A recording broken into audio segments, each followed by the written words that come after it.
We are Steve and Jill. Together, we've been buying and reselling land since the 90s. Our data-centric approach leaves our buyers asking, how can you sell it so cheap? Here on the Land Academy Show, We answer that and more. I'm Stephen Jack Butella. and I'm Jill DeWitt, and this is the Land Academy Show. This is episode number 2239. Today, Jill and I are talking about the truth about chasing land note buyers this year in 2025. If you're in this business at all, or you're thinking about being in this business, you're doing a little bit of research on the internet, and I hope some of those things are true, you know that there's kind of a bifurcation, like two camps of land investment. One, buy the property, sell it on time, sell it on notes, which we'll talk about here today a little bit. And then our way, which is buy for cash and sell it for cash. And there's pros and cons to both. You have to decide for you which one's better, which one's not. It's basically, you know what I was just going to say, you put chasing in the title here, so that's really appropriate. When I think of selling and, having notes to sell land, basically seller financing, there's going to be chasing, and I don't want to do it. So spoiler alert, Jill and I completely agree on this topic, and we don't agree on everything, for sure. Tell you what I mean in a minute. So if you see steam coming out of Jill's ears a little soon here, you'll know why. I may or may not have some experience with this. This week, all week, is Land Truth Week. Our customer service department and our operations people at Land Academy suggested these topics, and I love them. Cool. Today, we're, like I said, truth about chasing land note buyers this year. On Tuesday, we're going to talk about how the end is near for double closing real estate deals, also known as wholesaling. On Wednesday, the truth about cold calling, emailing, and texting for land and house deals. Thursday, the truth about adding houses to your land business. Spoiler alert, you got to do it. And Friday, the truth about neutral letters and open-ended land offers. Spoiler alert, they don't work. Each day on the show, we answer a question from our Land Academy member Discord forum and take a deep dive into land-related topics by your request.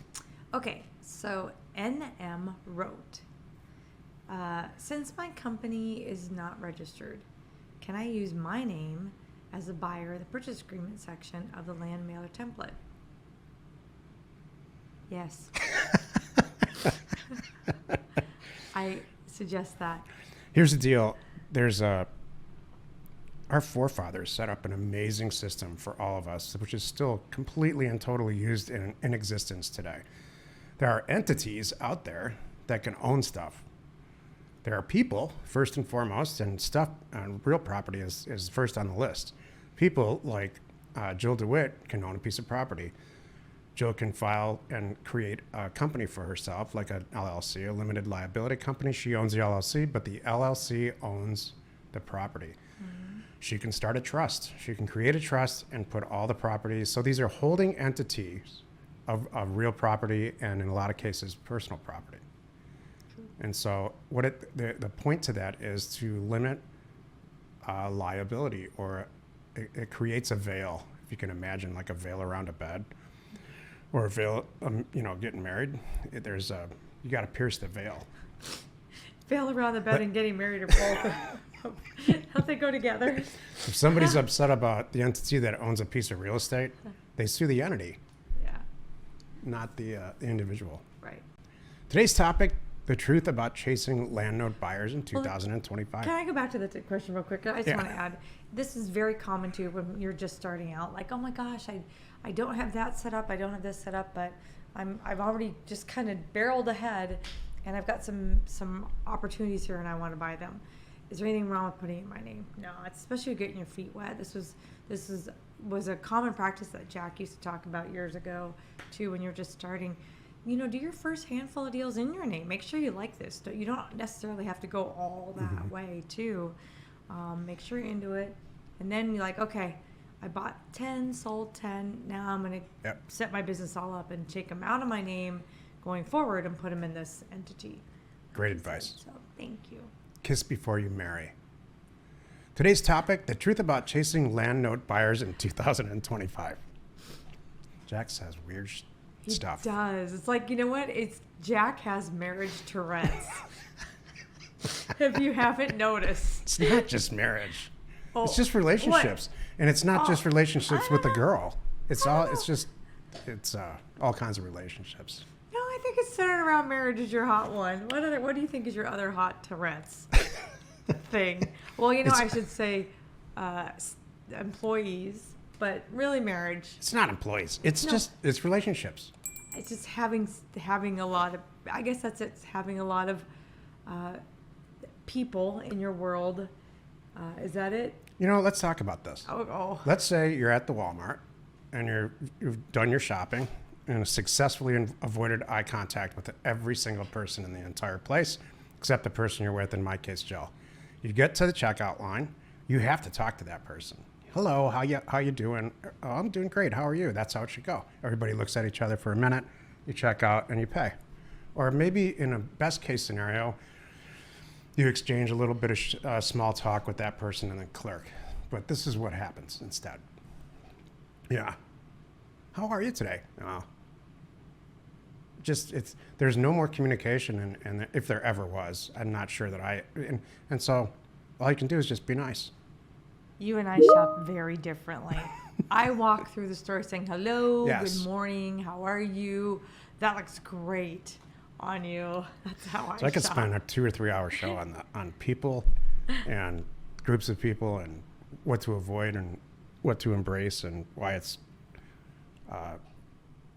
you just have no choice but to deal with it in your life, or go live on a sailboat in the middle of the ocean. Yeah. Thank you. Today's topic: the truth about chasing land note buyers in 2025. So as I said earlier, there's two camps in the land investment business. You buy a piece of property for cash, usually, and you sell the property on terms. So you buy property, very typical for low-end properties. You buy property for $5,000 and you sell the property for $200 or $300 down, or $500 down, $150, $200 a month until the note's paid off. And so you travel down that path. You now have a relationship, since we're talking about relationships, a relationship with the buyer. You know their name, they're in your database, you expect their payment every month. And you can either engage them and indulge them, and because you're going to have to do that from a relationship standpoint, because at some point they're going to stop paying or they're going to pay late. Or you can do it our way. You buy the property, you have a brief relationship with the seller, and you sell the property. And in most cases, in all cases for us, we have no relationship with the buyer at all. The real estate agent does. Go ahead. Or our staff and title people. Right. Kind of thing. That's it. So what we found, or what I've found, and Jill's going to hopefully add something to this, is that the type of personality that it does really well with land, selling land on terms, is somebody that's already like in the bill collection business. Because you end up being a bill collector. True. Or the statistics are overwhelmingly, depending on who you are, positive or negative. So only maybe 4 or 5% of these notes ever get paid off. I actually had one pay. I was a note seller, I sold property on terms right in the very beginning. I did a deal of 5 or 8 transactions in one subdivision. This is in 1996 or something like that, in the mid 90s.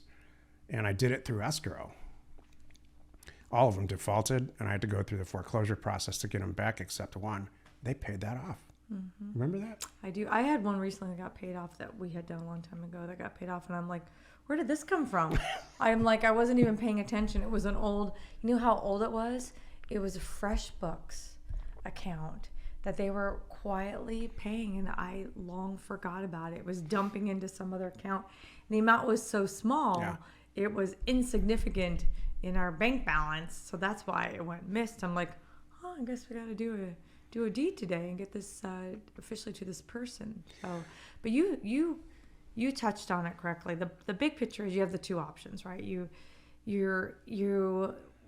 let's talk about math for a minute, because that to me is number one, the most important part. I mean, there's two parts of this. One, like you said, the relationship. You know, things happen, they go late, they go dark. Now you're picking up the phone and having to get involved and get them back on track. And like you just said too, what if they really don't want to get back on track. They just want to bolt. Now you have to take the property back, relist it, start this whole thing all over again, and there's steps and processes to do it the right way and the legal way. So even though you have it all spelled out in your contract right, it's like, now I got to do stuff. But the second point is, to me, which is, that is huge right there, monumental, the work involved. Everybody says, oh, it's passive income. I defy you to tell me how that's passive. You have one person has more than let's say 25 notes, getting a couple $100 a month, which sounds glamorous. Ask them if it's how passive it is, and ask them who they hired to do their customer service. And ask them if they're happy. Exactly, because it's not. But the second part is, how is the money part of it. We are here to obviously run a business, make some money, and not make it at $99 a month. Because $99 a month times 10 years is a whole lot of time to build wealth, and also saving up money to buy more property. $99 a time is not going to afford me a lot of property to reinvest in right away. So that's the thing versus, hey, Jack's scenario, you bought it for $5,000, right? What if you just sell it right now for $12,000? Oh, well, shoot.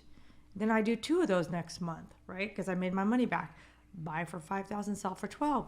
Look how much faster I can build up wealth in 1 year versus buy 4 for $5,000 and at $99, $500 down and $99 or $149, whatever it is a month. At the end of the year, I could afford a couple more. That's it.